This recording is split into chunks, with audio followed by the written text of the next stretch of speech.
এইভাবে আটকান হ্যাঁ আমি মরে যাব। বরং যা শুনছিলাম আমরা সবাই যে আপনি বুবলিরে আটকাইছেন, আমি শুনছি বুবলিকে বলে বুবলির সাথে বলে প্রেম। আমি যতটুকু জানি সে যা তাপস বুবলির সন্তান প্ল্যান করে সাকিবের ঘাড়ে চাপানো হয়েছে, এমনটা একটি মন্তব্য করেছেন। সম্পূর্ণ একটা ভুল ধারণা। আমি যেটা বলতে চাচ্ছি, সবাই আমাকে আসলে বাংলাদেশের জয় আমাকে অনেক বছর প্রোগ্রামে এসে গান বাংলার কর্ণধর তাপসের স্ত্রী ফারজানা মনি। তবে ইতিমধ্যেই অনেক বেশি যেন বিতর্কের মধ্যে দিয়ে যাচ্ছে বুবলি এবং তাপসের সম্পর্ক।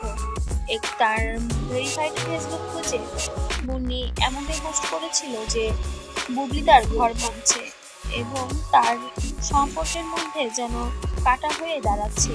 তবে মুহূর্তের মধ্যে সে পোস্ট ডিলিট করে দেয় তাপসের প্রেসারে। তবে এবার যেন আর চুপ করে থাকছেন না ফারজানা মনি। বিভিন্ন সময় বিভিন্ন সামাজিক যোগাযোগ মাধ্যমে এবং বিভিন্ন টিভি প্রোগ্রামে এসে সত্যটা সবার জন্য প্রকাশ করে দিচ্ছে। এখন যেন আর কোনো ভয় নেই মুন্নির।